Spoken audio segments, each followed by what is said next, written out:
Assalamualaikum warahmatullahi wabarakatuh. Perkenalkan, nama saya Karel Satya Yusuf Oldsman dengan NIM 41821081.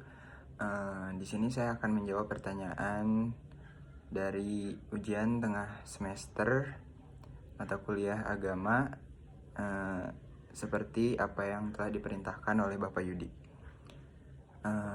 Nomor 1, pertanyaannya, mengapa manusia mesti beragama? Nah,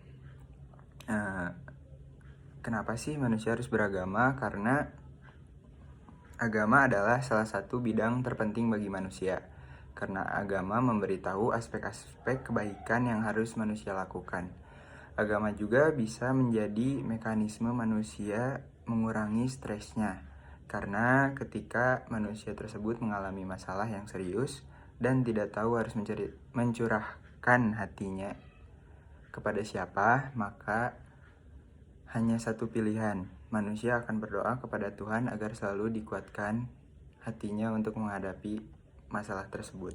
Nomor 2, bagaimana cara mengenal Allah dan Rasul-Nya? Nah, kita sebagai seorang muslim harusnya mengenal Sang Pencipta. Banyak dari kita sudah merasa kenal dengan Allah, namun masih berani melakukan kemaksiatan seperti apa yang Allah larang. Nah, seharusnya jika kita sudah mengenal Allah secara benar, kita tidak akan melakukan hal yang Sang Pencipta larang. Ada pula cara-cara untuk mengenal Allah, yaitu dengan cara beriman kepadanya. Sebagaimana umat muslim, kita harus meyakini bahwa Allah pencipta seluruh makhluk yang benar-benar ada. Selain melihat segala bentuk ciptaannya yang berbeda-beda bentuk, warna, jenis, dan sebagainya, maka akal akan menyimpulkan bahwa keberadaan benda-benda tersebut tentu ada yang menciptakannya, dan tidak lain dan tidak bukan yaitu Allah Subhanahu wa Ta'ala. Ketika kita sudah yakin dengan keberadaannya, kita juga harus takut dengan besarnya kekuatan yang telah Allah ciptakan. Sebagaimana yang disebutkan Allah Ta'ala, yang artinya sesungguhnya yang merasa takut kepada Allah di antara hamba-hambanya adalah orang-orang yang berilmu saja. Quran Surat Fatir ayat 28. Nah, ketika kita takut kepada Allah, berarti kita juga berilmu gitu. Ada juga dalil akli yang menyebutkan bahwa tiada Tuhan yang berhak disembah selain Allah dan tiada Rabb selain Dia. Syekh Abu Bakar Jabir Al-Jazairi dalam kitab Minhajul Muslim. Nomor 3, kenapa Allah mengutus Nabi dan Rasul? Nah, jawabannya, Nabi dan Rasul diutus untuk memberi kabar gembira di setiap zaman pada umatnya.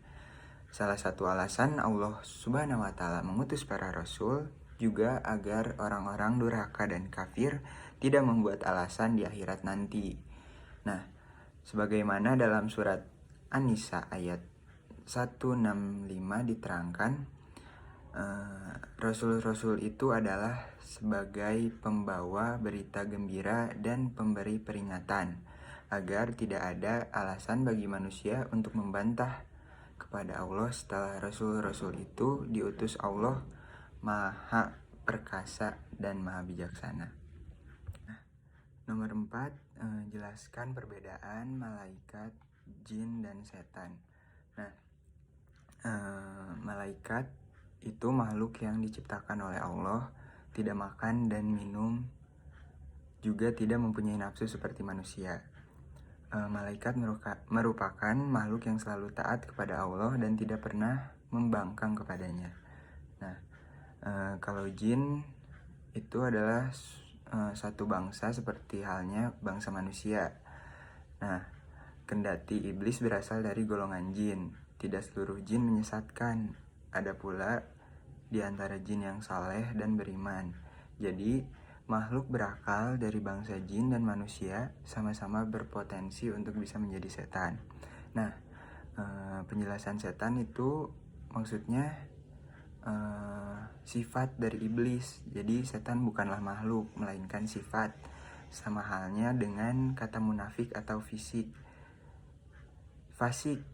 Astagfirullah. Jadi sebutan setan tidak hanya berasal dari golongan jin saja, tetapi juga dari golongan manusia, sebagai firman Allah, dan demikianlah kamu jadikan bagi tiap-tiap nabi musuh, yaitu setan dari jenis manusia dan jin.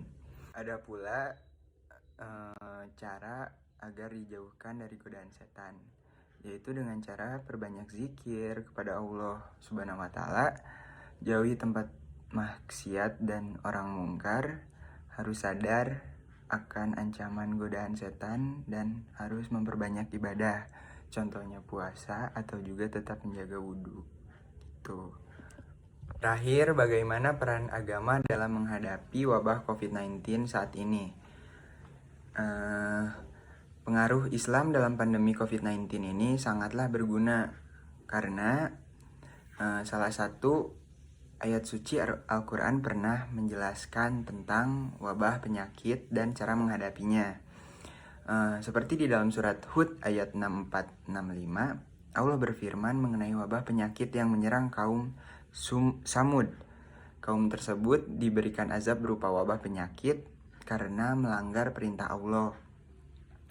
Maka Allah menurunkan azab berupa penyakit setelah 3 hari mereka bersukaria menyembelih unta. Maka dari itu kita sebagai manusia harus taat kepadanya. Nah, pandemi COVID-19 ini sebaiknya kita bisa memaksimalkan beribadah kepada Allah dan selalu melakukan hal-hal baik atau hal positif. Sekian dari saya. Wassalamualaikum warahmatullahi wabarakatuh.